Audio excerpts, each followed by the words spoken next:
Good afternoon, everybody. It is phenomenal to see everybody here.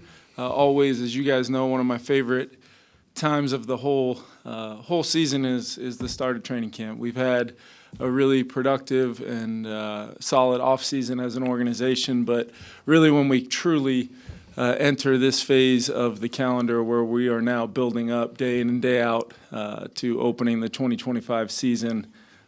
Something we're very much looking forward to do, but in the short term, also getting to welcome fans back to our training camp. Something that means the world to me. We love getting to host it right here at our facility and welcoming fans in. It always brings such an energy and just we feel the passion of our fans who enjoy coming out and getting an up close and personal look. And I want to hopefully invite as many of those fans that can come out and see us practice over the next few weeks. Very excited to get rolling. We'll open it up for questions here in a little bit, but I did want to update you guys, as you saw yesterday, with Gavin Bartholomew and Chaz Chambliss being the only two players that will start out on the PUP list.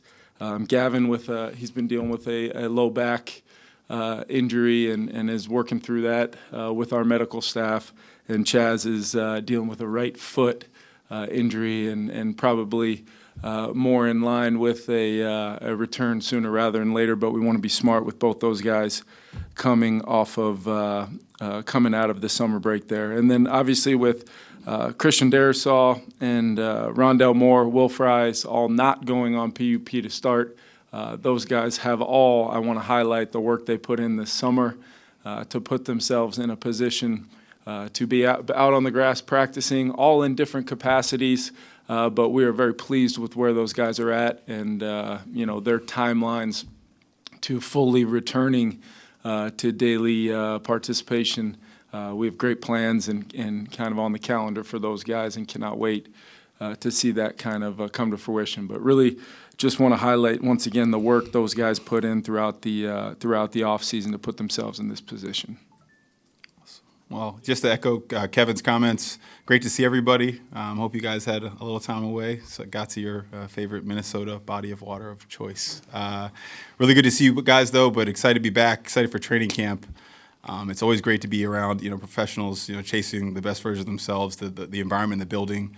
Excited to get our fans back here on Saturday, like KO mentioned. So just excited for all of it. And really, we had a great spring. I think Kevin and his staff did a great job challenging guys, our football operations staff, performance and health, really pushed guys to get better, stronger, and a lot of them showed up in the same shape that they left with. And so we're excited about that. Really looking forward to learn about this team and how they evolve and grow throughout this season. It's that's what these seasons are, just opportunities to learn and grow and make decisions and look at the systems and schemes and teaching that we have here and how that's going to develop for this team. We've spent the offseason really focusing on building the idea of the 2025 Vikings, and this is the time for Kevin, his great staff, our football operations staff, to really build the reality of what this team's going to be like. So we're excited to see that. We think we have the best staff in the league, and we're world-class at it, and I know that we're going to get the best out of this team. So with that, we'll take questions. Kevin, Harrison Phillips said something about J.J. McCarthy, kind of reminding him of Josh Allen, not necessarily in their different skill sets, but in the way that he carried himself as a young player. I guess, what do you want to see from J.J. in this camp as one of the youngest players on the team, on a veteran team, just taking the ball and running with it as the leader? Yeah, I think with J.J., probably what Harrison was referring to is just a presence. Leadership, I challenge our team every year. Leadership comes from all aspects of our team, our building, our organization, to positively impact each other. And JJ has proven from day one, after selecting him, that he has that. We knew that before we were fortunate enough to select him, that he had that kind of makeup. And I think the teammates here have responded to that. But I think the one thing about it is, we feel like we've built a team with leadership on both sides of the ball, with experience on both sides of the ball, all designed to help him be comfortable in his role, but also challenging him to attack what that's going to look like from a production, leadership, performance standpoint, and just what that daily feel is is what I'm probably most excited about this phase for JJ and really our team as a whole as we start building kind of the 2025 version of this team. And but yeah, I think all of his teammates have kind of recognized, he's in the building a lot. He has been. He's absolutely had a phenomenal offseason from the time before the offseason program started through the 9 weeks that we were allowed to be on the grass. And then, I think it's been awesome this summer seeing these guys getting together, working, whether it was, I think in Nashville at one point and then here locally with the full group, just really you feel the energy and the enthusiasm not only that JJ has brought to the group, but that they're reciprocating right back to him. Kevin, from where JJ was starting training camp last year to this year, where do you think he's grown or developed the most? I think he's comfortable in the core foundation of the system much more. Everything was new last year, and we saw him show some real improvements in certain areas throughout the early part of training camp last year. But now he's got all that work banked, and then we were able to, with how we handle the spring, there's a lot of reps. Not always full speed, but there's a lot of banked reps that he can fall back, against our defense. Within the new updates and the new changes that we've kind of implemented into the scheme. And then I think the quarterback position so much is a do your job from a consistency standpoint, footwork, technique, feet and eyes, progressions, and understanding the situation of a play, a drill, a sequence of plays, and just kind of being able to absorb all that as experience in real time. And then the best part of training camp is you get to go out tomorrow and do it all over again and apply the things that you're learning in real time. So this is a massive time for all of us. It's a great time for JJ and I to continue our rapport together, not only on the practice field but in the meeting rooms. And quarterbacks have been here since Sunday night, so they're already off to a great start there. Putting together the idea of what this team could be. What do you view that the idea of this team is?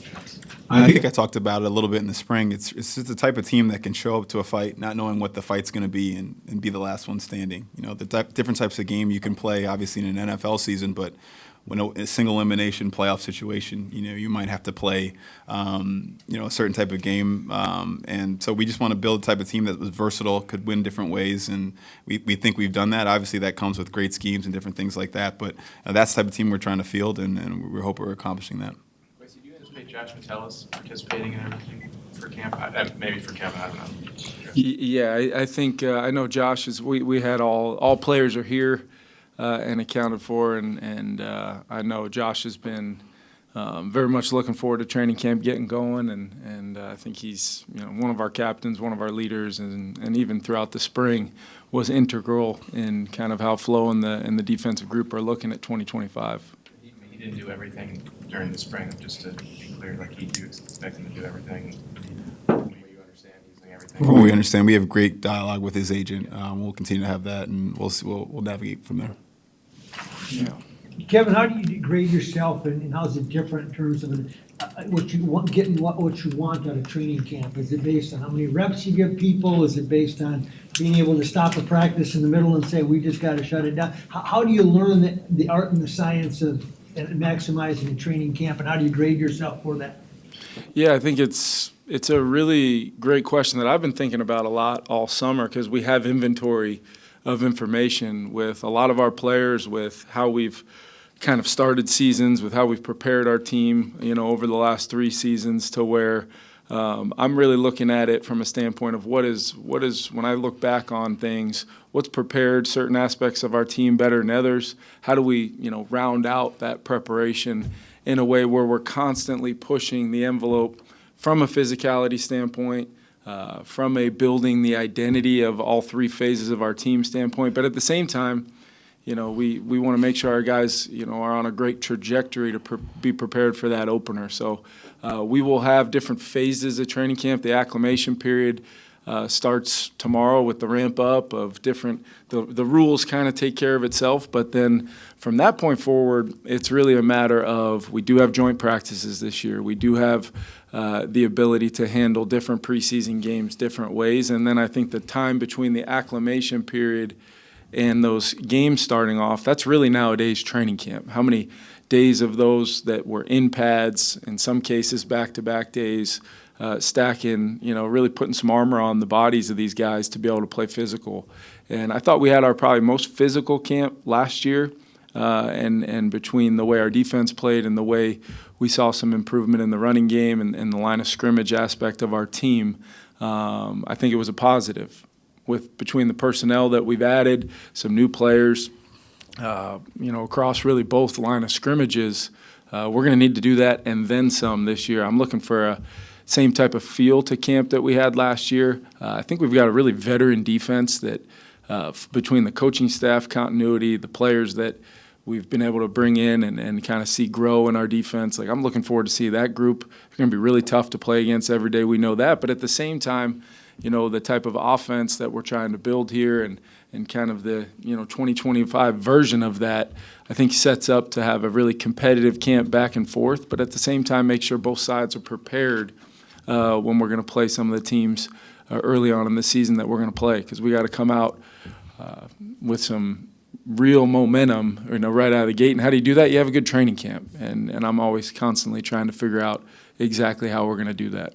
You talked in the spring about JJ just kind of going through practices, having moments where he try a different throw and kind of push the end of the bandwidth, so to speak. How do you go about that with him in training camp as you get closer to the season and the install probably is a little more like what you do over the course of the season? Yeah, I think we build it in a way, Ben, that there's some times where, especially early on when we're, the first time through those installs, it might be a lot of repeat information from the spring, but now we're going full speed in team. Now we have the element of those fronts and the rush and how rush and coverage can work together to make things uncomfortable on quarterbacks. So now we can see just a new layer of information, and he's had the ability to kind of progress to these reps. But I do think that there's a layer now where you start having real conversations about managing situations. What does a second or what does a 1st and 10 decision look like versus a third down, got to have it type situation? And the situational aspect of football itself,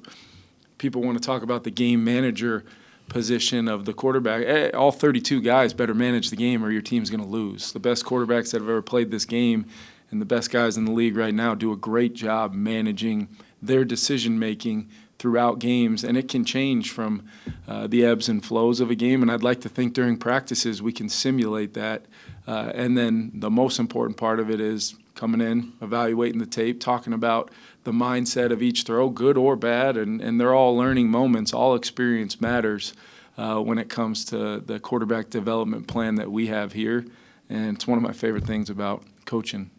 A lot of the players in the offseason talked about how much more they know is required just to build off, even a 14-win season. What's been your view of how the group is kind of, not satisfied, I guess?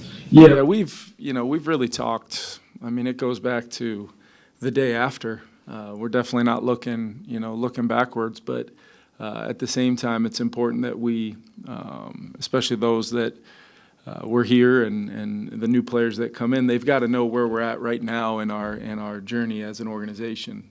Kwesi, myself, as the leadership of our organization, we feel we feel proud of some of the things we've accomplished, but at the same time, I think it's time for all of us to continue to look inward first and look inward as a group and as this team builds itself day in and day out. With the leadership of our team kind of driving that ship, it's time for us to acknowledge what we're actually trying to build here. And what that's going to take is, in my opinion, an invisible presence in this building of understanding that we're capable, but we've got to put in a lot of work to feel totally worthy in those moments to get to where we want to get to. And, we're going to spend a lot of time together talking about what that looks like, but the players are going to drive the standards. And when we establish that standard, what we're trying to get to and what we're trying to be as a team and as an organization, year in and year out, there's a lot of little things that go into that we will all control on a minute-to-minute daily basis. And that's what it takes to build a team worthy of those moments that we're trying to do.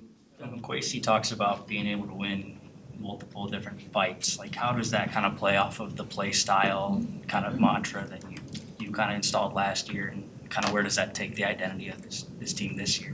Yeah, I think, we've got, first and foremost, we're going to have to establish, the identity of this team through our football philosophy and the play style, as you guys heard many, many times last year is obviously a big part of that.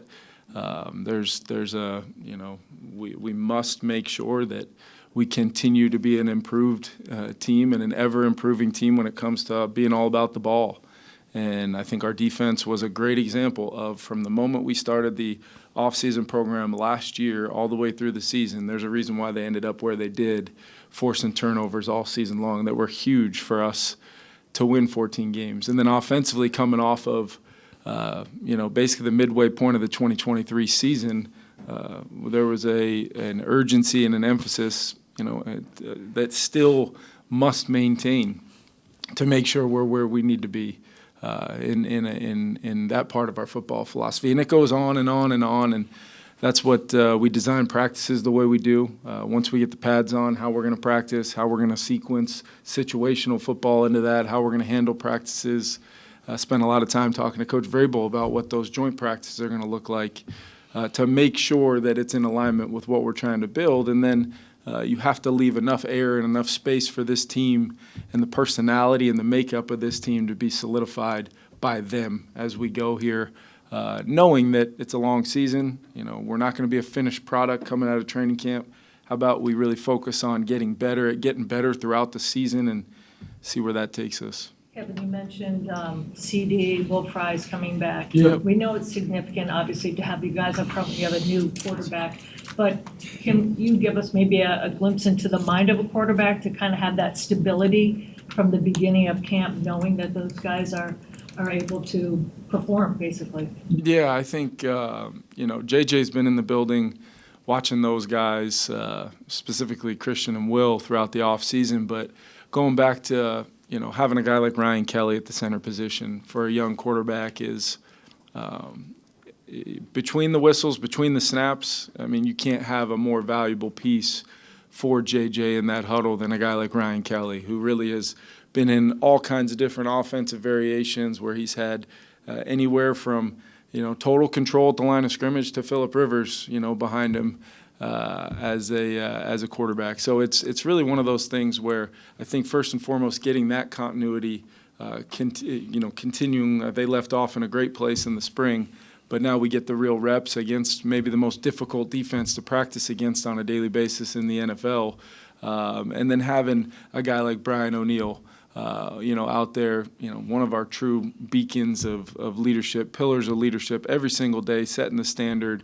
Has been totally something that when I think back on 3 years, Brian O'Neill's name and face pops in my mind pretty quickly for helping me become the coach I am, and hopefully he feels like we've helped him out as well. But we lean on those guys, and then as Christian and Will continue to pick up their work throughout, Donovan, Blake, competitive situations all over the first unit, and really the depth we feel really good about as well. To answer your question, I think any quarterback, knowing how difficult it is with the type of fronts you're going to see week in and week out in the NFL, there's a reason why we went and got some of those guys to pair with some of the players that we feel very, very strongly about being our core to make up what we think is going to be a pretty strong unit. But that all has to go be solidified, and actually they're just names on a sheet of paper right now. We got to make it come to life, and then over the course of the season, can we be as consistent as possible to show up and play a certain style every single week? Kevin, is Darisaw going to practice then to start with, or what's the time? Yeah, I would expect him to. I would expect him to be a part of individual. We're obviously not in pads until Monday of next week, but we'll ramp up here with our work starting tomorrow, and he'll be working through individual, and then eventually, he'll work into some of the combination periods, working across from some of our defensive players, and then we'd like to start progressing him to getting some. Work in the team periods. When that happens, the timeline will all be predicated on, basically we have a plan in place, but have to be subject to adapt and adjust based upon how he's responding. But based upon how he's attacked this whole process, which once again, I cannot give him any more credit. Hopefully I've emphasized that enough, because he has been phenomenal. His presence in the building every day, and this is all part of a plan that has been set in motion a long time ago, and we'll see how it goes with him. I would put Will, in a different kind of place where Will's, he's cleared, he's ready to go, and it's just a matter of ramping him up football-wise in our offensive systems from a comfort standpoint, and then he'll assume kind of hopefully a full allotment of reps here, and then we'll take a look at what that looks like as camp goes on. Kwesi case done in California. Have you gotten any communication from the league in terms of when they'll make any decisions on this?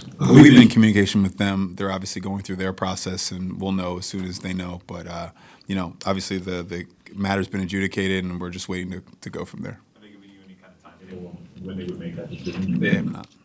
So how do you plan for that, or do you plan for it? I mean, obviously, when that originally happened, we knew that it was a possibility. But really, you're talking about team building in general. You might not have players on the field for various reasons, and you always got to be ready with depth. Players you're excited about taking the field and taking those opportunities, and this is no different. So two more? I was wondering, curious, the two positions that do you have like a short list plan Bs for, if one at backup quarterback, if you find, you can't trust the guy, doesn't have a lot of experience, and the other would be a corner, if similar to last year where you felt you needed to get some more experience. What your thoughts are on, a short list of those two positions? Yeah, we're always, as a department, we're always looking for opportunities. But part of that is also making sure you know what's in your building. And so we're going to spend this time collaborating with our coaching staff, watching the reps, watching training camp, and making sure what we have. I'd push you a little bit on the experience. Sam Howell started, some games in the NFL. Obviously, he's not a multi-year veteran, but he has started games in the NFL. And there's a lot of things we saw in his film that we're excited about bringing to this building. And no different than our cornerback room with some guys that obviously are ascending in different parts of their career. Byron Murphy's obviously a veteran, but we'll monitor the guys we have in our building and obviously always be looking for opportunities. I don't want to say a short list just because ultimately this time of year you don't really know what's available and versus what you have. But we're always going to be mindful. But we are excited about those guys in the room, and just because they haven't shown it yet doesn't mean they can't. And so we're always going to be optimistic in this building and give them the chance to show it. When you're evaluating your roster, and especially in the offseason, planning and projecting performance using data and that, how much with Harrison Smith, how much has he just kind of shoved aside Defied the odds. Yeah, I think you can say it. That's 100% true. But ultimately, when being I don't want to make it seem, I'm a data person, but I'm also a practitioner, right? And so when you do these things in actuality and practice, the average result isn't, if I said there was an average height in this room, I know that everybody that walks in is not going to be that average height, right? And there's variance and different things like that. So you're always on the, yes, there will be people with different heights. Yes, yeah, there's a couple. But, obviously you always want to make sure that you're paying attention to the information context that, hey, is this different than the average outcome? And one of those things is how the person prepares, their mindset, how intelligent they are, all those different things. And so when you meet Harrison Smith right away, you understand why that he might be the type of person to defy odds. And he's done nothing short of, convincing us that over these few years. I'm excited to see him in this year, and we're excited to see what he plays like. Thank you. Thanks, guys. See you tomorrow.